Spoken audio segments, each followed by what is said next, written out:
Welcome to Room2Breathe, the podcast where we dive deep into topics that give you space to grow and thrive.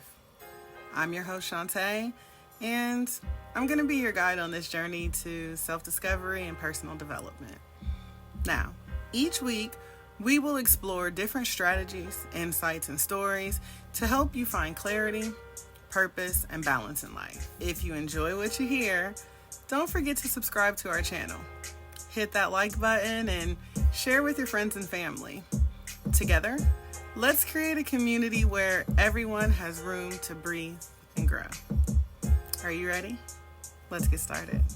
Just so you know, I'm busy loving myself, putting me first. Now that I know I deserve more, I'm busy loving myself, putting me first. Okay, guys, so in today's episode of Room2Breathe, we're going to talk about self-care. With our hectic lifestyles, constant demands, taking care of ourselves often takes a back seat, right? We put everyone else's needs before ours. And all of a sudden, we fall to the bottom of our priority list. You know, I always like to tell the story about how or why I became so heavy on self-care. And what it means, or what I mean, when I say that self-care saved my life. So, in 2019, things had started getting really dark for me. And I didn't have one particular reason. You know, at that particular time, there was no major life event or life change that triggered it. I just know life got dark. And I began to withdraw from my friends and family. And I recognized that things just weren't the same for me. And so I was blessed and privileged enough to be able to go seek therapy. And during that time of me, being in therapy, I started to do a lot of self-reflecting and I started doing a lot of work to heal. And so during that time of self-reflection and shadow work, basically, I started pouring more into myself. I actually started tapping into my creative self-care, and it started with painting. Then it became more of the physical, where I was teaching people how to do nails during the pandemic.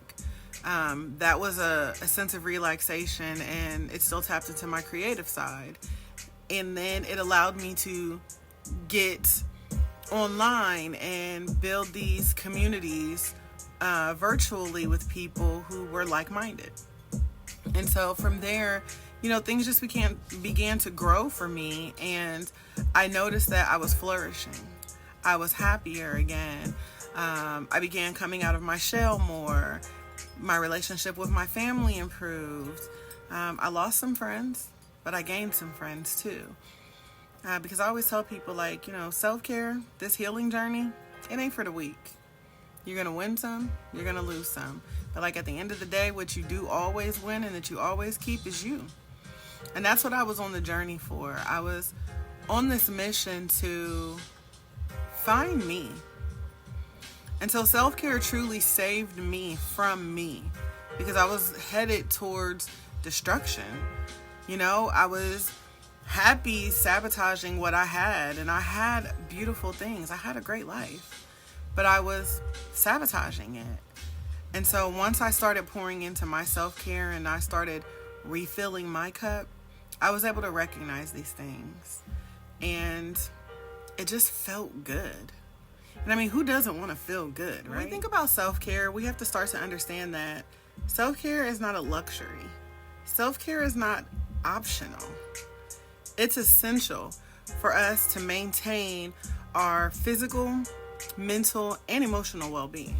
Let's begin by exploring what self-care truly means. Now, it's not always about going to the spa for, a luxurious spa day. Although, I must say, those are nice. But self-care is more about cultivating habits and practices that nourish and rejuvenate us from within. It includes activities such as getting enough sleep, drinking enough water, eating nutritious foods, exercising regularly, and engaging in hobbies that bring us joy. Now, When we think about self-care, we also have to think about the importance of setting boundaries, learning to say no when necessary, right? Saying no to them, but yes to us. Lack of boundaries is the reason why many of us struggle when it comes to putting our own needs first. Oftentimes, we end up feeling guilty for prioritizing ourselves over others. But we have to remember that we can't pour from an empty cup.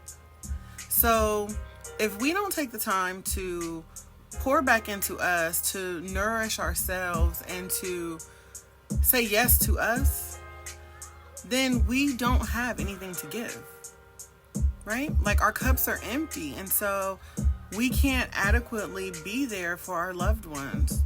We can't show up for the community. We can't help others if we don't help ourselves first. So we've got to start to recognize that self-care is not selfish. I want you guys to say it with me, and if you've made it this far, I want you to type it in the chat. Self-care is not selfish. It's a necessity. Trust me, it is a necessity, you guys. It is necessary for us to be able to show up fully in our relationships and to handle all of our responsibilities. You know, when you start to think about like all the different things that bring you peace, bring you comfort, you know, you have to start to also think about like all of the different pillars when it comes to self-care. So when we break down self-care, you know, we have our physical self-care, which includes, you know, regular exercise, balanced nutrition, adequate sleep, proper hygiene, going to the doctor. You hear me? Going to the doctor. Taking care of your body is your first and foremost, should be your first and foremost priority, you guys. That is how we build a strong foundation. Because, I mean, again, if we're not prioritizing our bodies, what are we doing? Right? Like, seriously, what are we doing? If we're not going to take care of our body inside and out, then, I mean, our mental may as well just go kaput, right? So physical self-care is that first pillar that we talk about. Next, we think about our mental self-care. So when we have mental self-care, this focuses on maintaining mental clarity. When I tell y'all mind y'all's mental, get your mind right, that's what I mean. When we think about mental self-care, it is where we start to build that resilience, where we start to have this cognitive well-being. And that involves activities such as practicing like mindfulness and meditation, engaging in stimulating activities that challenge your mind, little brain games, word searches, stuff like that. But it also means seeking opportunities for learning and personal growth, personal development, learning to manage your stress through relaxation techniques and therapy, right? We know that it takes a village, and so sometimes we need life coaches or therapists to kind of help us grow through what we're going through. So you got to make sure that you're prioritizing your mental self-care as well. So the next pillar that we're going to tackle is emotional self-care. When we think about emotional self-care, that involves recognizing, acknowledging, and learning to process your emotions in healthy ways. It includes practices like the art of practicing self-compassion, self-love, setting boundaries, expressing feelings openly, seeking support from your communities, whether that's friends, family, therapists when needed, right? So that's how we take care of our emotional self-care. So then we move towards social self-care. So social self-care means we are looking to build communities or connections within the community, I should say, because this is something that's vital to our overall well-being. In this pillar, it emphasizes nurturing healthy relationships and fostering supportive networks with others. It involves spending quality time with your loved ones, cultivating friendships, participating in community activities, and seeking social support when you're facing challenges. This pillar helps us to understand that we're not alone. When we start to tap in with others within our network, then it reminds us that we have people to lean on, that we don't have to suffer in silence. So it is very important for us to connect with like-minded individuals and to find your tribe. You know, sometimes it's not just the families that we're born into, it's the families that we make along the way. So make sure that you are tapping in and, you know, reaching out to others, keep in touch with friends, you know, who have truly supported you along the way. You know, we always talk about the people who feel like sunshine, the people who make you feel all warm and fuzzy. Reach out to them. You know, stay connected with them. So now that we've talked about social self-care, we're going to move forward to spiritual self-care.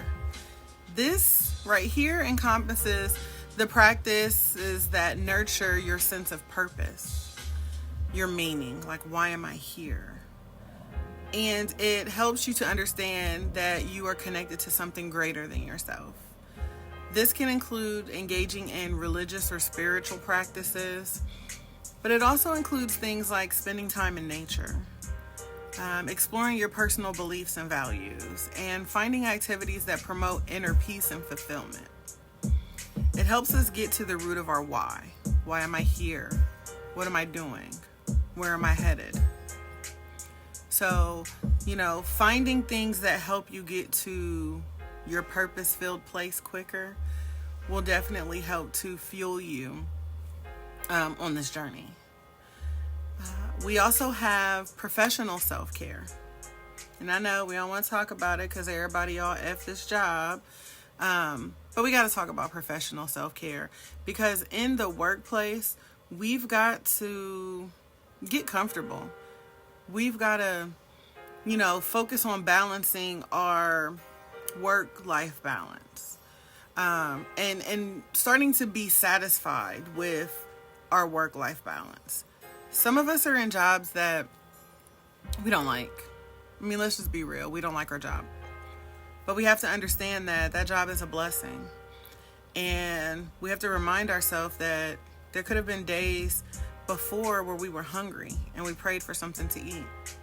And this job has now put that on our plate.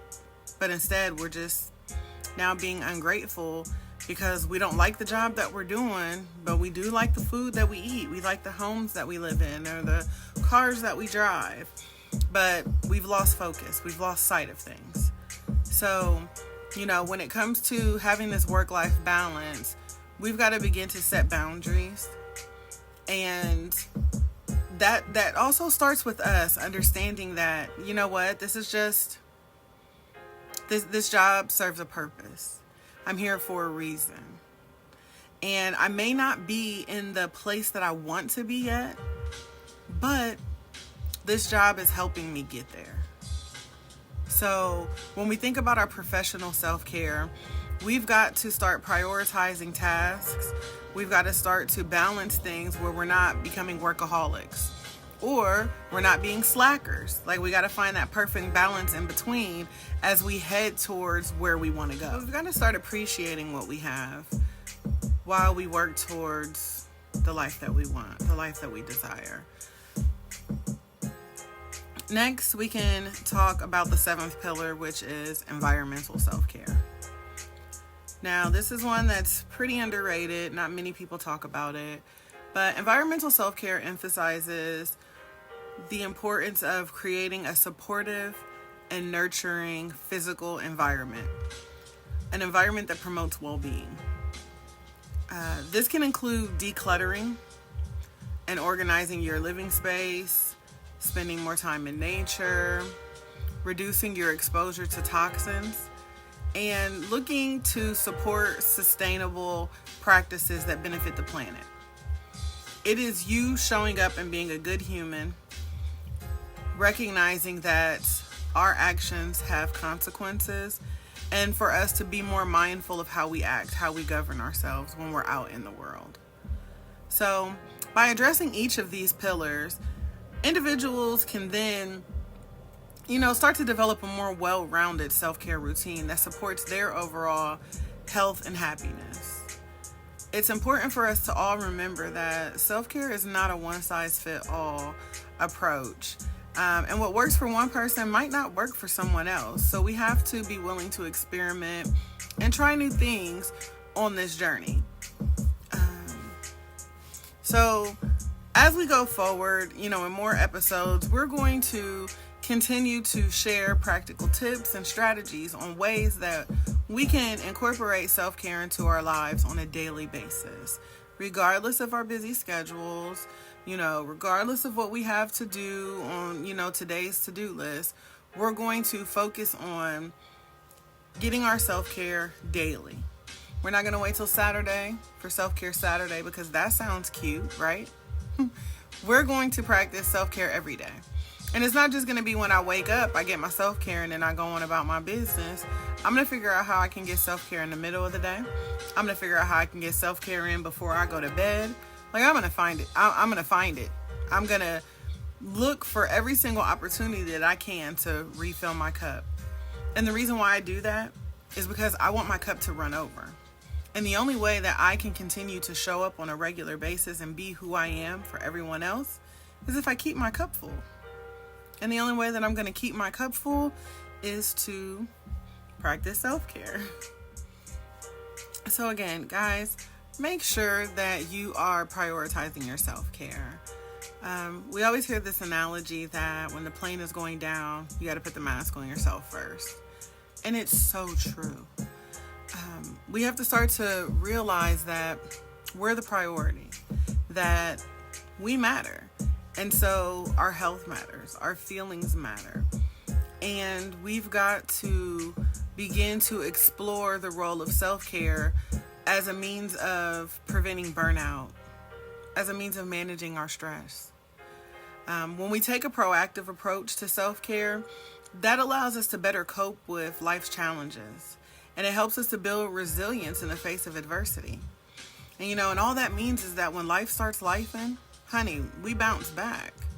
We fall down, but we get up. So let this episode today just serve as a reminder to you that self-care is not a luxury. It's not something that's reserved for special occasions. It is a fundamental aspect of leading a healthy life and a fulfilled life. By prioritizing your own well-being, we can begin to show up as the best version of ourselves in all areas of our life. This will allow us to truly, truly live the life that we are working so hard to manifest. So I can't hack your life for you. I can't fix your life with the snap of my fingers, you guys. If I could, I'd hypnotize you all, okay? But what I can do is, like I said, give you cheat codes along the way. And the key to all of this is self-care. So I hope you are able to take some time to explore, like I said, the different pillars of self-care, and then start to tap into your own self-care to figure out what it is you like, don't like, so that way you can start to build this routine that's going to help you on your journey as we go on. Thank you for tuning in to another episode of Room to Breathe. We hope that you found today's discussion insightful and empowering. If you enjoyed what you heard, don't forget to subscribe to our channel, like this video, and share it with your family and friends. Your support helps us continue to grow and reach more people on their journey to living with intention and purpose. And remember, you deserve space to thrive. So keep breathing, keep growing, and until next time, take care of yourself. Goodbye for now. Just so you know, I'm busy loving myself, putting me first. Now that I know I deserve more, I'm busy loving myself, putting me first.